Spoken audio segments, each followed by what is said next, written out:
So hi guys, so naghahanap ba kayo ng tutorial kung paano gamitin yung copy trading ng Binance? So itong video na to is full tutorial kung paano tayo mag-copy trade sa Binance.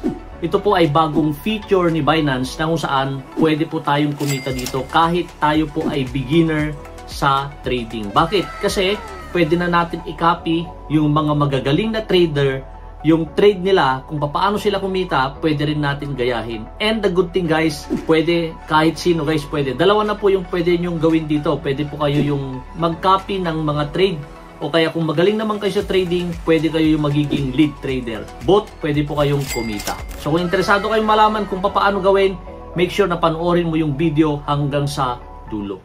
Videos that teach you how to make money online, cryptocurrency, trading and passive income. Welcome to Pinoy Influencers YouTube channel. Please click the subscribe button and ring the bell so you don't miss my videos. So guys, welcome back dito sa aking YouTube channel. Kung bago lang kayo sa aking YouTube channel, my name is Mark from Pinoy Influencer. Ang channel ko po ay nagtuturo kung paano kayo kumita ng pera online, tutorials, motivation, trading, and investment. Kung gusto mo yung mga ganong klase ng content, consider subscribing by hitting the subscribe button at i-on mo na rin yung notification bell. I will notify and update you kapag may bago akong upload na video. Ma-appreciate ko rin ng maraming kung i-hit nyo na agad yung like at i-share nyo to sa lahat ng kilala nyo na gustong kumita ng pera online. Huwag natin patagalin guys, let's go! So ang first step na gagawin natin, para po sa mga wala pang account, i-click nyo po yung link dyan sa description. Merong link yan, kulay blue yan, and mag-sign up lang po tayo. Paano ba tayo mag-sign up? Napakadali lang. Input nyo lang yung active na email address nyo o kaya cellphone number. Maglagay kayo ng inyong password which is 8 to 20 characters. May combination yan, and then mag-verify po muna kayo para magamit nyo po yung whole na proseso dito po sa Binance. So, marami na akong tutorials kung paano kayo mag-sign up, and napakadali.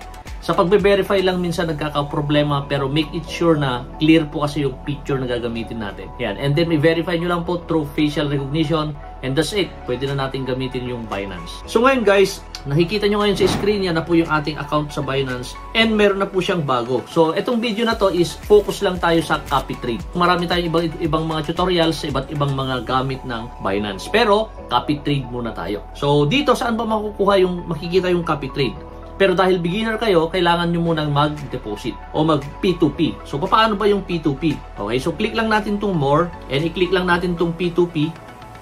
Ayan. So, and then, click lang natin yan. And dito tayo bibili ng cryptocurrency. Ito yung easiest way and cheapest way para magkarga po tayo ng from cash or fiat money to cryptocurrency. Dito pwede tayong mag-buy. So, maraming mga sellers, iba't ibang sellers. So, pili kayo ng mga 100% yung completion.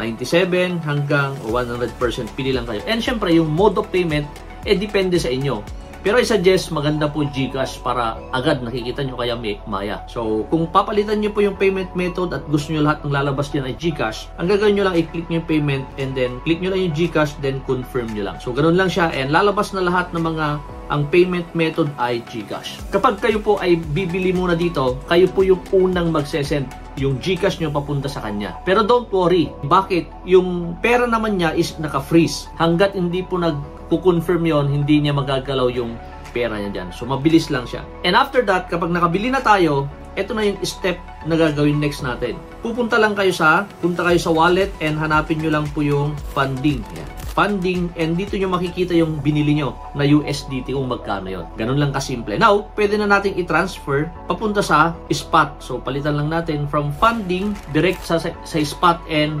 USDT. Then, lahat na, kung halimbawa, lahat ng gagawin nyo, then click nyo lang yung confirm. Mapupunta na siya sa spot trade. Ibig sabihin, pwede na natin mag-copy trade. Ganun lang kadali. Ngayon, punta tayo dito sa, so, copy trade. Saan makikita yon? Ito yon. Pupunta kayo dito sa baba, yung futures, click nyo yan, and then dito sa taas, makikita nyo yung copy trading at merong kulay yellow which is new. Click nyo lang yan para magawa nyo yun. So, click lang natin tong copy trade, and dito pwede na tayong maghanap ng mga traders na magagaling. So, pwede nyo po ang basehan nyo, PNL o Profit and Loss, ROI, MDD, di ko alam yan, AOM, copy traders, and copy. Ayan, makikita nyo yan. So, dito makikita nyo, itong mga to, yung nakalagay na full, meron na siyang 800 na copier. Ibig sabihin, maganda siguro yung performance niya. Bakit? Kasi yung 7 days profit and loss niya is $58,000. So around mga 3 million yung kinita niya. At ang ROI niya is 21%. Yan. So pili kayo ngayon ng mga hindi full. Syempre, halimbawa ito, si Wang Hu.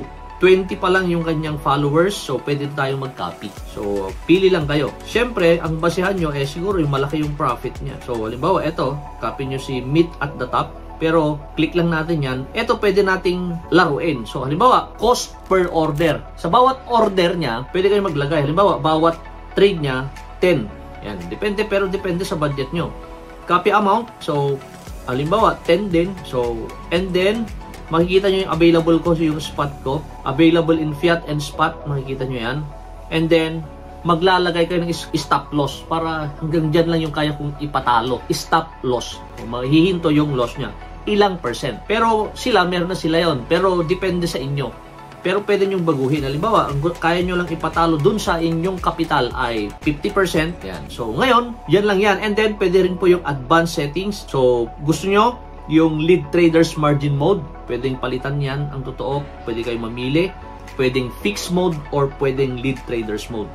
And dito makikita nyo kung yung position niya ay, kung gusto nyo naman pag na-reach niya yung percent na yun, pwede kayo mag-take profit, pwede kayo mag-stop loss, and max position per symbol. Halimbawa, sa bawat pair, ilang position yung kaya nyong i-trade, parang ganon. Then click nyo lang yan, then click nyo yung confirm. Ganon lang siya. So kung advanced settings yun, pero pwede nyo hindi na galawin yon. So, ulitin natin. And pwedeng fixed amount or fixed ratio. So, pipili kayo. Pero, depende sa inyo kasi yan, guys. Hindi ko pwedeng sabihin mag-fixed amount ka. Baka gusto mo, fixed ratio.